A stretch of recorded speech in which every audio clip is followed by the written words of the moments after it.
ਪ੍ਰਧਾਨ ਮੰਤਰੀ ਨਰਿੰਦਰ ਮੋਦੀ ਨੂੰ ਹੱਸ-ਹੱਸ ਕੇ ਮਿਲਦੇ ਇਨ੍ਹਾਂ ਸਿੱਖ ਕਿਸਾਨਾਂ ਦੀਆਂ ਤਸਵੀਰਾਂ ਗੋਦੀ ਮੀਡੀਆ ਨੇ ਖੂਬ ਲਿਸ਼ਕਾ-ਪੁਸ਼ਕਾ ਕੇ ਚਲਾਈਆਂ। ਮਾਨੋ ਇਹ ਕਿਸਾਨ ਬਹੁਤ ਖੁਸ਼ ਹਨ ਅਤੇ ਪ੍ਰਧਾਨ ਮੰਤਰੀ ਵੱਲੋਂ ਲਿਆਂਦੇ ਕਾਨੂੰਨਾਂ ਦੀ ਖੁੱਲ੍ਹ ਕੇ ਹਮਾਇਤ ਕਰ ਰਹੇ ਹਨ। ਇਸ ਤਰ੍ਹਾਂ ਮੀਡੀਆ ਉੱਪਰ ਪ੍ਰਸਾਰਿਆ ਗਿਆ। ਪਰ ਅਸਲ ਹਕੀਕਤ ਕੀ ਹੈ, ਇਹ ਕਿਸਾਨ ਕੌਣ ਸਨ, ਇਹਨਾਂ ਬਾਰੇ ਅਸੀਂ ਤੁਹਾਨੂੰ ਵਿਸਥਾਰ ਨਾਲ ਦੱਸਾਂਗੇ। ਉੱਥੋਂ ਦੇ ਕਿਸਾਨਾਂ ਦਾ ਕਹਿਣਾ ਹੈ, ਅਸਲ ਵਿੱਚ ਮੋਦੀ ਦੇ ਧੋਖੇ ਤੋਂ ਨਾਰਾਜ਼ ਗੁਜਰਾਤ ਦੇ ਸਿੱਖ ਕਿਸਾਨਾਂ ਦਾ ਕਹਿਣਾ ਹੈ ਕਿ ਮੋਦੀ ਨੇ ਜਿਨ੍ਹਾਂ ਗੁਜਰਾਤੀ ਸਿੱਖ ਕਿਸਾਨਾਂ ਨਾਲ ਮੁਲਾਕਾਤ ਕੀਤੀ ਉਹ ਅਸਲ ਵਿੱਚ ਬੀਜੇਪੀ ਦੇ ਹੀ ਮੈਂਬਰ ਹਨ। ਕੇਂਦਰ ਸਰਕਾਰ ਵੱਲੋਂ ਪਾਸ ਕੀਤੇ 3 ਖੇਤੀ ਕਾਨੂੰਨਾਂ ਦੇ ਖਿਲਾਫ ਜਦੋਂ ਹਜ਼ਾਰਾਂ ਕਿਸਾਨ ਦਿੱਲੀ ਸਰਹੱਦ ਤੇ ਇਕੱਠੇ ਹੋ ਕੇ ਅੰਦੋਲਨ ਕਰਨ ਲੱਗੇ ਤਾਂ ਪ੍ਰਧਾਨ ਮੰਤਰੀ ਨਰਿੰਦਰ ਮੋਦੀ ਉਸ ਦੀ ਸਰਕਾਰ ਨੇ ਸਿੱਖਾਂ ਨਾਲ ਆਪਣੇ ਸਬੰਧ ਦਾ ਪ੍ਰਚਾਰ ਆਰੰਭ ਕਰ ਦਿੱਤਾ ਹੈ। ਇਸੇ ਤਹਿਤ 15 ਦਸੰਬਰ ਨੂੰ ਮੋਦੀ ਨੇ ਗੁਜਰਾਤ ਦੇ ਕੱਛ ਵਿੱਚ 15 ਸਿੱਖ ਕਿਸਾਨਾਂ ਦੇ ਨਾਲ ਬੈਠਕ ਕੀਤੀ ਸੀ। ਗੁਜਰਾਤ ਦੇ ਸਿੱਖ ਕਿਸਾਨਾਂ ਦਾ ਕਹਿਣਾ ਹੈ ਕਿ ਇਸ ਬੈਠਕ ਦਾ ਕੋਈ ਮਤਲਬ ਨਹੀਂ ਸੀ ਕਿਉਂਕਿ ਜਿਨ੍ਹਾਂ ਲੋਕਾਂ ਨਾਲ ਪ੍ਰਧਾਨ ਮੰਤਰੀ ਮਿਲੇ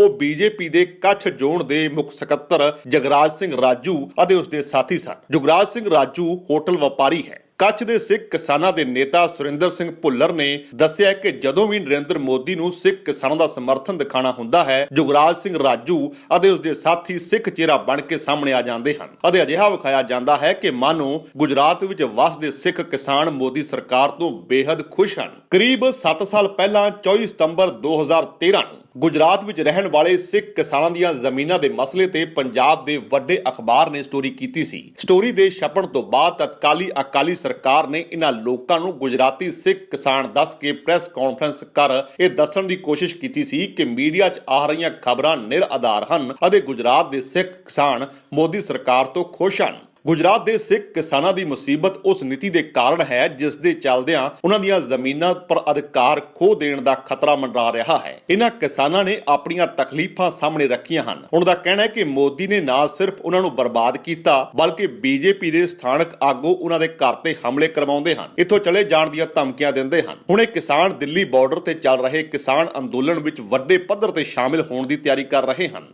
ਅਸਲ ਵਿੱਚ ਸਨ 1965 ਦੇ ਭਾਰਤ ਪਾਕਿਸਤਾਨ ਯੁੱਧ ਤੋਂ ਬਾਅਦ ਤਤਕਾਲੀ ਪ੍ਰਧਾਨ ਮੰਤਰੀ ਲਾਲ ਬਹਾਦਰ ਸ਼ਾਸਤਰੀ ਨੇ ਸੈਨਿਕ ਪੁਸ਼ਟ ਭੂਮੀ ਦੇ 5000 ਦੇ ਕਰੀਬ ਪੰਜਾਬੀ ਕਿਸਾਨਾਂ ਨੂੰ ਕੱਛ ਭੁੱਜ ਦੇ ਇਲਾਕੇ ਵਿੱਚ ਬੰਜਰ ਜ਼ਮੀਨਾਂ ਬਹੁਤ ਸਸਤੇ ਦਾਮਾਂ ਤੇ ਅਲਾਟ ਕੀਤੀਆਂ ਸਨ। ਇਹਨਾਂ ਕਿਸਾਨਾਂ ਨੇ ਆਪਣੀ ਮਿਹਨਤ ਨਾਲ ਬੰਜਰ ਜ਼ਮੀਨਾਂ ਨੂੰ ਆਬਾਦ ਕੀਤਾ ਅਤੇ ਟਿਊਬਵੈਲ ਲਗਵਾਏ। ਫਿਰ ਅਮਰੀਕੀ ਕਪਾਹ ਦੀ ਵਧੀਆ ਫਸਲ ਹੋਣ ਲੱਗੀ। ਇਸ ਤੋਂ ਬਾਅਦ ਇਹ ਫੈਕਟਰੀਆਂ ਵੀ ਲਗਾਈਆਂ ਗਈਆਂ। 1972 ਵਿੱਚ ਕਾਂਗਰਸ ਸਰਕਾਰ ਨੇ 1958 ਦੇ ਬੰਬੇ ਅਧਿਭੂਤੀ ਅਤੇ ਕ੍ਰਿਸ਼ੀ ਭੂਮੀ ਅਧਿਨਿਯਮ ਗੈਰ ਕਾਸ਼ਤਕਾਰਾਂ ਨੂੰ ਜ਼ਮੀਨ ਖਰੀਦਣ ਤੋਂ ਜੋ ਰੋਕਦਾ ਹੈ ਦੇ ਆਧਾਰ ਤੇ ਇੱਕ ਸਰਕੂਲਰ ਜਾਰੀ ਕਰ ਨਿਯਮ ਬਣਾ ਦਿੱਤਾ ਕਿ ਗੁਜਰਾਤ ਦੇ ਬਾਹਰ ਦੇ ਲੋਕ ਗੁਜਰਾਤ ਵਿੱਚ ਜ਼ਮੀਨ ਦੇ ਮਾਲਕ ਨਹੀਂ ਬਣ ਸਕਦੇ। ਸਨ 2010 ਵਿੱਚ ਗੁਜਰਾਤ ਦੀ ਮੋਦੀ ਸਰਕਾਰ ਨੇ ਇਸੇ ਸਰਕੂਲਰ ਦੀ ਆੜ ਵਿੱਚ ਇਹ ਫਰਮਾਨ ਜਾਰੀ ਕਰ ਦਿੱਤਾ ਕਿ ਕੱਛ ਭੁੱਜ ਵਿੱਚ ਵਸੇ ਸਿੱਖ ਕਿਸਾਨ ਜ਼ਮੀਨ ਦੇ ਮਾਲਕ ਨਹੀਂ ਹੋ ਸਕਦੇ। ਪੰਜਾਬੀ ਕਿਸਾਨਾਂ ਦੀਆਂ ਜ਼ਮੀਨਾਂ ਫਰੀਜ਼ ਕਰ ਦਿੱਤੀਆਂ ਗਈਆਂ। ਹੁਣ ਨਾ ਤਾਂ ਇਹ ਕਿਸਾਨ ਜ਼ਮੀਨ ਵੇਚ ਸਕਦੇ ਹਨ, ਨਾ ਖਰੀਦ ਸਕਦੇ ਹਨ ਅਤੇ ਨਾ ਹੀ ਇਹਨਾਂ ਜ਼ਮੀਨਾਂ ਤੇ ਕੋਈ ਲੋਨ ਲੈ ਸਕਦੇ ਹਨ। ਇਹਨਾਂ ਕਿਸਾਨਾਂ ਨੂੰ ਚਿੰਤਾ ਹੈ ਕਿ ਜੇਕਰ ਕੱਲ ਉਹਨਾਂ ਦੀ ਜ਼ਮੀਨ ਦਾ ਅਧਿਗ੍ਰਹਿਣ ਹੋ ਜਾਂਦਾ ਹੈ ਤਾਂ ਉਹਨਾਂ ਨੂੰ ਇਸ ਦਾ ਮੁਆਵਜ਼ਾ ਵੀ ਨਹੀਂ ਮਿਲੇਗਾ। 2011 ਵਿੱਚ ਕਿਸਾਨਾਂ ਨੇ ਗੁਜਰਾਤ ਉੱਚ ਅਦਾਲਤ ਵਿੱਚ ਪਟੀਸ਼ਨ ਪਾਈ। ਕਿਸਾਨ ਕੇਸ ਜਿੱਤ ਗਏ। ਇਸ ਦੇ ਫੈਸਲੇ ਦੇ ਖਿਲਾਫ ਮੋਦੀ ਸਰਕਾਰ ਨੇ ਅਦਾਲਤ ਤੋਂ ਸਟੇ ਮੰਗਿਆ ਅਤੇ ਕੋਰਟ ਨੇ ਸਟੇ ਲਗਾਉਣ ਤੋਂ ਇਨਕਾਰ ਕਰ ਦਿੱਤਾ। ਹਾਈ ਕੋਰਟ ਦਾ ਫੈਸਲਾ ਲਾਗੂ ਕਰਾਉਣ ਦੀ ਬਜਾਏ ਮੋਦੀ ਸਰਕਾਰ ਸੁਪਰੀਮ ਕੋਰਟ ਚਲੀ ਗਈ, ਪਰ ਸੁਪਰੀਮ ਕੋਰਟ ਨੇ ਵੀ ਸਟੇ ਕਰ ਦਿੱਤਾ ਅਤੇ ਮਾਮਲਾ ਮਾਰਚ 2015 ਚ ਔਨ ਆਰਡਰ ਲੰਬਿਤ ਹੈ। ਸੁਪਰੀਮ ਕੋਰਟ ਚ ਸਿੱਖ ਕਿਸਾਨਾਂ ਦੇ ਵਕੀਲ ਹਿੰਮਤ ਸਿੰਘ ਸ਼ੇਰਗਿੱਲ ਹਨ। ਕੱਛ ਦੇ ਸਿੱਖ ਕਿਸਾਨਾਂ ਨੇ ਦੱਸਿਆ ਕਿ ਕੋਰਟ ਵਿੱਚ ਮਾਮਲਾ ਪੈਂਡਿੰਗ ਹੋਣ ਦਾ ਬਹਾਨਾ ਬਣਾ ਕੇ ਅਧਿਕਾਰੀ ਸਾਡੀਆਂ ਜ਼ਮੀਨਾਂ ਦਾ ਇੰਤਕਾਲ ਵੀ ਨਹੀਂ ਕਰ ਰਹੇ ਹਨ। ਇੰਤਕਾਲ ਮਤਲਬ ਭੂਮੀ ਰਿਕਾਰਡ ਵਿੱਚ ਮਾਲਕ ਦਾ ਨਾਮ ਦਰਜ ਕਰਨਾ, ਉਹ ਵੀ ਅਧਿਕਾਰੀ ਨਹੀਂ ਕਰ ਰਹੇ ਹਨ। ਭੁੱਲਰ ਕਹਿੰਦੇ ਹਨ ਕਿ ਮੋਦੀ ਸਿੱਖ ਕਿਸਾਨਾਂ ਦੇ ਹਮਦਰਦ ਹੋਣ ਦਾ ਨਾਟਕ ਕਰ ਰਹੇ ਹਨ। ਜੇਕਰ ਉਹ ਸਾਡੇ ਹਮਦਰਦ ਹੁੰਦੇ ਤਾਂ ਮਾਮਲਾ ਸੁਪਰੀਮ ਕੋਰਟ ਵਿੱਚ ਲੈ ਕੇ ਹੀ ਨਾ ਜਾਂਦੇ। 2010 ਦੇ ਵਿੱਚ ਸਰ ਕਲੈਕਟਰ ਭੁੱਜ ਨੇ ਸਭ ਤੋਂ ਪਹਿਲਾਂ ਦਿੱਕਤ ਪੈਦਾ ਕੀਤੀ। ਇਹਨੇ ਸਾਡੀਆਂ ਜ਼ਮੀਨਾਂ ਫਰੀਜ਼ ਕਰਤੀਆਂ, 1000 ਦੇ ਕਰੀਬ ਬਾਕੀ ਕਰਦਾ ਜਾ ਰਿਹਾ ਸੀ। ਉਸ ਤੋਂ ਬਾਅਦ ਜੇ ਅਸੀਂ ਹਾਈ ਕੋਰਟ ਨਾ ਜਾਂਦੇ ਫੰਡਾਮੈਂਟਲ ਰਾਈਟ ਦੇ ਤਹਿਤ ਸਾਡੇ 5000 ਪਰਿਵਾਰ ਦੀਆਂ ਸਾਨੂੰ ਫੁੱਲ ਯਕੀਨ ਹੈ ਕਿ ਇਹ ਜਿਹੜੀਆਂ ਸੀ ਇਹ ਸਾਨੂੰ ਦਿੱਕਤਾਂ ਪੇਸ਼ ਹੋਣੀਆਂ ਨਾ, ਸਾਰੀ ਜ਼ਮੀਨ ਫਰੀਜ਼ ਕਰ ਦੇਣੀ ਸੀ।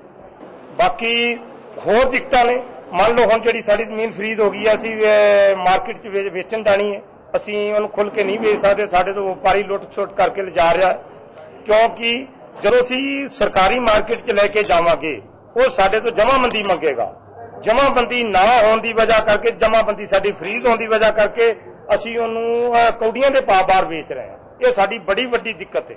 ਇੱਕ ਹੋਰ ਗੁਜਰਾਤੀ ਕਿਸਾਨ ਪ੍ਰਿਥੀ ਸਿੰਘ ਕਹਿੰਦੇ ਹਨ ਕਿ ਇਸ ਇਲਾਕੇ ਵਿੱਚ ਉਦਯੋਗਿਕ ਵਿਕਾਸ ਅਤੇ ਬੰਦਰਗਾਹ ਦੀ ਨਜ਼ਦੀਕੀ ਨੇ ਕਾਰਪੋਰੇਟ ਅਤੇ ਰੀਅਲ ਅਸਟੇਟ ਵਿੱਚ ਜ਼ਮੀਨ ਹਾਸਲ ਕਰਨ ਦਾ ਲਾਲਚ ਵਧਾ ਦਿੱਤਾ ਹੈ। ਮੋਦੀ ਨੇ ਗੁਜਰਾਤ ਦਾ ਮੁੱਖ ਮੰਤਰੀ ਰਹਿੰਦੇ ਪਹਿਲਾਂ ਹੀ ਜ਼ਮੀਨ ਦਾ ਵੱਡਾ ਹਿੱਸਾ ਅੰਡਾਨੀ ਅੰਬਾਨੀ ਵਰਗੇ ਵੱਡੇ ਪੂੰਜੀਪਤੀਆਂ ਨੂੰ ਦੇ ਦਿੱਤਾ ਹੈ। ਹੁਣ ਸਾਡੀਆਂ ਜ਼ਮੀਨਾਂ ਤੇ ਵੀ ਉਸ ਦੀ ਅੱਖ ਹੈ। ਮੋਦੀ ਪ੍ਰਧਾਨ ਮੰਤਰੀ ਬਣ ਕੇ ਗੁਜਰਾਤ ਵਾਲਾ ਫਾਰਮੂਲਾ ਪੂਰੇ ਮੁਲਕ ਵਿੱਚ ਲਾਗੂ ਕਰ ਰਹੇ ਹਨ। ਇਸ ਲਈ ਦੇਸ਼ ਦਾ ਅੰਨਦਾਤਾ ਅੰਦੋਲਨ ਕਰਨ ਤੇ ਮਜਬੂਰ ਹੈ। ਜ਼ਮੀਨਾਂ ਖੋਏ ਜਾਣ ਦੇ ਡਰ ਤੋਂ ਬਹੁਤ ਸਾਰੇ ਸਿੱਖ ਕਿਸਾਨਾਂ ਨੇ ਕੱਛ ਛੱਡ ਕੇ ਪੰਜਾਬ 'ਚ ਵਸਣਾ ਸ਼ੁਰੂ ਕਰ ਦਿੱਤਾ ਹੈ। ਕਿਸਾਨ ਰਾਜ ਸਿੰਘ ਵੀ ਉਹਨਾਂ 'ਚੋਂ ਇੱਕ ਹਨ। ਉਹ ਦੱਸਦੇ ਹਨ ਕਿ ਕੱਛ ਜ਼ਿਲ੍ਹੇ ਵਿੱਚ ਉਸਦੇ ਅਤੇ ਉਸਦੇ ਭਰਾਵਾਂ ਦੇ ਨਾਮ 150 ਏਕੜ ਜ਼ਮੀਨ ਸੀ, ਜਿਸ ਵਿੱਚੋਂ 40 ਏਕੜ ਫਰੀਜ਼ ਹੋ ਗਈ। ਉਹਨਾਂ ਨੇ ਆਰਥਿਕ ਤੌਰ ਤੇ ਕਾਫੀ ਨੁਕਸਾਨ ਹੋਇਆ, ਜਿਸ ਕਾਰਨ ਉਹ ਪੰਜਾਬ ਦੇ ਡੱਬ ਵਾਲੀ ਆ ਕੇ ਵਸ ਗਏ। ਇੱਕ ਹੋਰ ਕਿਸਾਨ ਬਿੱਕਰ ਸਿੰਘ ਦੱਸਦੇ ਹਨ ਕਿ ਮੋਦੀ ਦੇ ਮੁੱਖ ਮੰਤਰੀ ਹੁੰਦੇ ਸਾਲ 2012 ਵਿੱਚ ਵੱਡੇ ਪੱਧਰ ਤੇ ਪੰਜਾਬੀ ਕਿਸਾਨਾਂ ਦੀਆਂ ਜ਼ਮੀਨਾਂ ਫਰੀਜ਼ ਕੀਤੀਆਂ ਗਈਆਂ। ਅਹਿਮਦਾਬਾਦ ਤੋਂ ਭੇਜੇ ਗਏ ਅਧਿਕਾਰੀਆਂ ਦੁਆਰਾ ਤਿਆਰ ਕੀਤੀਆਂ ਗਈਆਂ ਸੂਚੀਆਂ 'ਚ ਸਿੰਘ ਅਤੇ ਕੌਰ ਦੇ ਨਾਮਾਂ ਵਾਲੇ ਵਿਅਕਤੀਆਂ ਦੀ ਸੂਚੀ ਬਹੁਤ ਲੰਬੀ ਸੀ,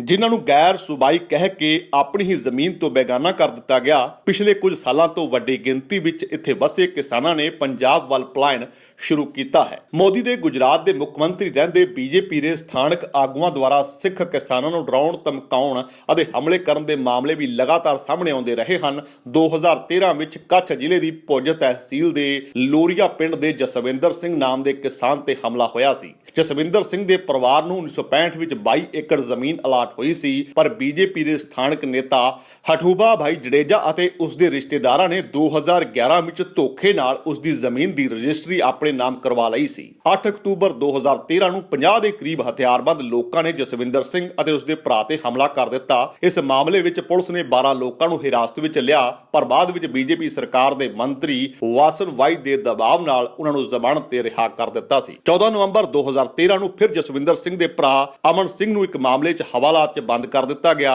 ਕੌਮੀ ਅਲਪਸੰਖਿਅਕ ਆਯੋਗ ਦੇ ਤਤਕਾਲੀ ਉਪਾਧਿਆਕਸ਼ ਅਜੈਬ ਸਿੰਘ ਦੇ ਦਖਲ ਤੋਂ ਬਾਅਦ ਅਮਨ ਸਿੰਘ ਰਿਹਾ ਹੋਏ ਸਨ। ਅਮਨ ਸਿੰਘ ਦਾ ਮੰਨਣਾ ਹੈ ਕਿ ਇਹ ਸਭ ਬੀਜੇਪੀ ਦੇ ਇੱਕ ਰਸੂਖਦਾਰ ਨੇਤਾ ਦੇ ਇਸ਼ਾਰੇ ਤੇ ਹੋਇਆ। ਇੱਕ ਹੋਰ ਸਿੱਖ ਕਿਸਾਨ ਕਸ਼ਮੀਰ ਸਿੰਘ ਦਾ ਕਹਿਣਾ ਹੈ ਕਿ ਬੀਜੇਪੀ ਦੇ ਆਗੂ ਸਿੱਖਾਂ ਨੂੰ ਇੱਥੇ ਡਰਾ ਧਮਕਾ ਕੇ ਬਾਹਰ ਕੱਢਣਾ ਚਾਹੁੰਦੇ ਹਨ ਤਾਂ ਕਿ ਉਹਨਾਂ ਦੀਆਂ ਜ਼ਮੀਨਾਂ ਤੇ ਕਬਜ਼ਾ ਕਰ ਲੈਣ। 2013 ਵਿੱਚ ਹੀ ਲక్ష్మణ ਸਿੰਘ ਨਾਮਕ ਕਿਸਾਨ ਜਦੋਂ ਪੰਜਾਬ ਆਪਣੇ ਰਿਸ਼ਤੇਦਾਰਾਂ ਦੇ ਕੋਲ ਆਇਆ ਹੋਇਆ ਸੀ ਤਾਂ ਉਸ ਦੀ 4 ਏਕੜ ਜ਼ਮੀਨ ਤੇ ਇੱਕ ਰਸੂਖਦਾਰ ਨੇ ਕਬਜ਼ਾ ਕਰ ਲਿਆ ਸੀ। ਕਿਸਾਨ ਹਰਨਾਮ ਸਿੰਘ ਦੇ ਨਾਲ ਇਸ ਤੋਂ ਵੀ ਬੁਰਾ ਹੋਇਆ। ਉਹ ਹੁਣ ਪੰਜਾਬ ਆਏ ਹੋਏ ਸਨ ਤਾਂ ਬੀਜੇਪੀ ਦੇ ਇੱਕ ਸਥਾਨਕ ਨੇਤਾ ਨੇ ਉਸ ਦੇ ਨਾਮ ਵਾਲੇ ਇੱਕ ਹੋਰ ਵਿਅਕਤੀ ਨੂੰ ਖੜਾ ਕਰਕੇ ਉਸ ਦੀ ਜ਼ਮੀਨ ਆਪਣੇ ਨਾਮ ਕਰਵਾ ਲਈ। ਉਸ ਤੋਂ ਬਾਅਦ ਬੀਜੇਪੀ ਦੇ ਆਗੂਆਂ ਵੱਲੋਂ ਹਰਨਾਮ ਦੇ ਪਰਿਵਾਰ ਤੇ ਲਗਾਤਾਰ ਹਮਲੇ ਕੀਤੇ ਗਏ ਹਨ। ਕੱਛ ਦੇ ਕਿਸਾਨ ਆਗੂ ਲక్ష్మణ ਸਿੰਘ ਬਰਾੜ ਨੇ ਦੱਸਿਆ ਕਿ ਇੱਕ ਪਾਸੇ ਤਾਂ ਮੋਦੀ ਸਰਕਾਰ ਧਾਰਾ 370 ਖਤਮ ਕਰਕੇ ਕਹਿੰਦੇ ਹਨ ਕਿ ਹੁਣ ਦੇਸ਼ ਦਾ ਨਾਗਰਿਕ ਕਿਤੇ ਵੀ ਆਪਣੀ ਜ਼ਮੀਨ ਖਰੀਦ ਸਕਦਾ ਹੈ ਅਤੇ ਕਸ਼ਮੀਰ ਦਾ ਭਾਰਤ ਦੇ ਨਾਲ ਰਿਸ਼ਤਾ ਹੈ ਅਤੇ ਰਿਸ਼ਤਾ ਹੋਰ ਮਜ਼ਬੂਤ ਹੋਇਆ ਹੈ। ਪਰ ਮੈਂ ਮੋਦੀ ਸਾਹਿਬ ਤੋਂ ਪੁੱਛਣਾ ਚਾਹੁੰਦਾ ਹਾਂ ਕਿ ਕੱਛ ਵਿੱਚ ਪੰਜਾਬੀ ਕਿਸਾਨਾਂ ਤੇ ਲਗਾਈ ਗਈ ਧਾਰਾ 370 ਕਦੋਂ ਖਤਮ ਹੋਵੇਗੀ? ਜਿੱਥੇ ਮੋਦੀ ਆਪਣੀ ਛਵੀ ਸਿੱਖਾਂ 'ਚ ਹਮਦਰਦ ਬਣਾਉਣ ਵਿੱਚ ਜੁਟੇ ਹੋਏ ਹਨ, ਉੱਥੇ ਹੀ ਕੱਛ ਦੇ ਸਿੱਖ ਮੋਦੀ ਦੀ ਕੱਟੜ ਹਿੰਦੂਤਵੀ, ਅਲਪਸੰਖਿਅਕ ਵਿਰੋਧੀ ਅਤੇ ਕਿਸਾਨਾਂ ਨੂੰ ਉਜਾੜਨ ਵਾਲੇ ਨੇਤਾ ਦੇ ਰੂਪ ਵਿੱਚ ਵੇਖ ਰਹੇ ਹਨ। ਭੁੱਲਰ ਦੱਸਦੇ ਹਨ ਕਿ ਮੋਦੀ ਸਿਰਫ ਮੁਸਲਮਾਨਾਂ ਦੇ ਹੀ ਨਹੀਂ ਬਲਕਿ तमाम ਘੱਟ ਗਿਣਤੀਆਂ ਦੇ ਵਿਰੋਧੀ ਹਨ। ਗੁਜਰਾਤ ਦੇ ਜ਼ਿਆਦਾਤਰ ਸਿੱਖ ਬੀਜੇਪੀ ਨੂੰ ਹੀ ਵੋਟ ਪਾਉਂਦੇ ਆ ਰਹੇ ਹਨ। ਸਾਨੂੰ ਉਮੀਦ ਸੀ ਕਿ ਮੋਦੀ ਸਾਡੇ ਹਿੱਤਾਂ ਦੀ ਗੱਲ ਕਰੇਗਾ, ਪਰ ਉਹਨਾਂ ਨੇ ਸਾਨੂੰ ਬੇਜ਼ਮੀਨੇ ਕਰਕੇ ਆਪਣਾ ਅਸਲੀ ਚਿਹਰਾ ਵਿਖਾਇਆ ਹੈ। ਸਾਡੇ ਇਲਾਕੇ ਵਿੱਚ 20,000 ਦੇ ਕਰੀਬ ਸਿੱਖ ਵੋਟ ਹਨ। ਉਹਨਾਂ ਦਾ ਕਹਿਣਾ ਹੈ ਕਿ ਜਦੋਂ ਅਸੀਂ 2012 ਦੇ ਗੁਜਰਾਤ ਵਿਧਾਨ ਸਭਾ ਚੋਣਾਂ ਵਿੱਚ ਆਪਣਾ ਮੁੱਦਾ ਮੋਦੀ ਦੇ ਕੋਲ ਲੈ ਕੇ ਗਏ ਤਾਂ ਉਹਨਾਂ ਨੇ ਸਾਨੂੰ ਸਾਫ਼ ਕਹਿ ਦਿੱਤਾ ਸੀ ਕਿ ਮੈਨੂੰ ਆਪ ਲੋਕਾਂ ਦੀਆਂ ਵੋਟਾਂ ਦੀ ਲੋੜ ਨਹੀਂ। ਜੇਕਰ ਤੁਹਾਨੂੰ ਜ਼ਿਆਦਾ ਸਮੱਸਿਆ ਹੈ ਤਾਂ ਖੇਤੀ ਕਰਨੀ ਛੱਡ ਦੇਵੋ। ਉਸ ਸਮੇਂ ਬੀਜੇਪੀ ਦੇ ਉਮੀਦਵਾਰ ਬੱਲੋ ਭਾਈ ਸਾਨੀ ਵੀ ਸਿੱਖਾਂ ਤੋਂ ਵੋਟ ਮੰਗਣ ਨਹੀਂ ਆਏ। ਸਿੰਘੂ ਬਾਰਡਰ ਤੇ ਕਿਸਾਨ ਅੰਦੋਲਨ ਵਿੱਚ ਸ਼ਾਮਿਲ ਪੰਜਾਬ ਤੋਂ 2010 ਵਿੱਚ ਕੱਛ ਗਏ ਕਿਸਾਨ ਹਰਜਿੰਦਰ ਸਿੰਘ ਦਾ ਕਹਿਣਾ ਹੈ ਕਿ ਮੈਂ ਨਰਿੰਦਰ ਮੋਦੀ ਸਾਹਿਬ ਦੀ ਵਾਈਬ੍ਰੈਂਟ ਗੁਜਰਾਤ ਸਕੀਮ ਤੋਂ ਪ੍ਰਭਾਵਿਤ ਹੋ ਕੇ ਗੁਜਰਾਤ ਗਿਆ ਸੀ, ਪਰ ਮੇਰੀ ਹਾਲਤ ਇਹ ਹੋ ਗਈ ਕਿ ਮੈਨੂੰ ਟਿਊਬਵੈਲ ਕਨੈਕਸ਼ਨ ਦਾ ਬਿੱਲ ਦੇਣਾ ਮੁਸ਼ਕਲ ਹੋ ਗਿਆ। ਜਦੋਂ 2010 ਵਿੱਚ ਮੈਂ ਉੱਥੇ ਪਹੁੰਚਿਆ ਤਾਂ ਮੈਨੂੰ ਸਭ ਤੋਂ ਵੱਡਾ ਧੱਕਾ ਉਸ ਵੇਲੇ ਲੱਗਾ ਜਦੋਂ ਮੇਰੀ ਜ਼ਮੀਨ ਦੀ ਰਜਿਸਟਰੀ ਤਾਂ ਹੋ ਗਈ ਪਰ ਇੰਤਕਾਲ ਕਰਨ ਤੋਂ ਮਨਾ ਕਰ ਦਿੱਤਾ ਗਿਆ। ਮੈਨੂੰ ਕਿਹਾ ਗਿਆ ਕਿ ਤੁਸੀਂ ਬਾਹਰੀ ਸੂਬੇ ਤੋਂ ਹੋ, ਉੱਥੇ ਡੀਜ਼ਲ ਤੇ ਪੈਟਰੋਲ ਬਹੁਤ ਮਹਿੰਗਾ ਹੈ। ਉੱਥੇ ਪੰਜਾਬ ਦੀ ਤਰ੍ਹਾਂ ਕੋਈ ਮੰਡੀ ਸਿਸਟਮ ਨਹੀਂ। ਪੰਜਾਬ ਵਿੱਚ ਕਣਕ ਦਾ ਮੁੱਲ 1950 ਰੁਪਏ ਪ੍ਰਤੀ ਕੁਇੰਟਲ ਮਿਲਦਾ ਹੈ, ਪਰ ਗੁਜਰਾਤ ਵਿੱਚ 1200 ਜਾਂ 1300 ਰੁਪਏ ਪ੍ਰਤੀ ਕੁਇੰਟਲ ਮਿਲਦਾ ਹੈ। ਲਗਾਤਾਰ ਨੁਕਸਾਨ ਹੁੰਦਾ ਦੇਖ ਮੈਨੂੰ ਪੰਜਾਬ ਵਾਪਸ ਪਰਤਣਾ ਪਿਆ ਹੈ। ਸੋ ਇਹ ਹੈ ਹਕੀਕਤ ਮੋਦੀ ਦੇ ਕੱਛ ਵਿੱਚ ਵਸੇ ਅਸਲ ਕਿਸਾਨਾਂ ਦੀ, ਜਿਨ੍ਹਾਂ ਗੁਜਰਾਤੀ ਸਿੱਖਾਂ ਨੂੰ ਹੱਸਦੇ ਖੇਡਦੇ ਵਿਖਾ ਕੇ ਮੋਦੀ ਵਾਹੋ-ਵਾਹੀ ਲੁੱਟ ਰਿਹਾ ਹੈ। ਇਹ ਉਹਨਾਂ ਕੱਛ 'ਚ ਵਸੇ ਸਿੱਖ ਕਿਸਾਨਾਂ ਦੀ ਅਸਲ ਹਕੀਕਤ ਹੈ, ਜੋ ਲਗਾਤਾਰ ਬੇਜ਼ਮੀਨੇ ਕੀਤੇ ਜਾ ਰਹੇ ਹਨ, ਉਹਨਾਂ ਨੂੰ ਲਗਾਤਾਰ ਡਰਾਇਆ ਧਮਕਾਇਆ ਜਾ ਰਿਹਾ ਹੈ। ਉੱਥੇ ਬੀਜੇਪੀ ਦੀ ਸਰਕਾਰ ਹੈ ਤੇ ਬੀਜੇਪੀ ਦੀ ਸਰਕਾਰ ਇਹਨਾਂ ਸਿੱਖ ਕਿਸਾਨਾਂ ਨਾਲ ਜੋ ਵਤੀਰਾ ਕਰ ਰਹੀ ਹੈ, ਇਹਨਾਂ ਸਿੱਖ ਕਿਸਾਨਾਂ ਦੀ ਜ਼ੁਬਾਨੀ ਤੁਸੀਂ ਖੁਦ ਹੀ ਸੁਣ ਚੁੱਕੇ ਹੋ ਕਿ ਅਸਲ ਹਕੀਕਤ ਕੀ ਹੈ। ਜੇਕਰ ਤੁਹਾਨੂੰ ਸਾਡਾ ਇਹ ਉਪਰਾਲਾ ਚੰਗਾ ਲੱਗਾ ਹੈ ਤਾਂ ਇਸ ਨੂੰ ਲਾਈਕ ਕਰੋ, ਸ਼ੇਅਰ ਕਰੋ ਅਤੇ ਸਾਡੇ YouTube ਚੈਨਲ ਨੂੰ ਸਬਸਕ੍ਰਾਈਬ ਕਰੋ।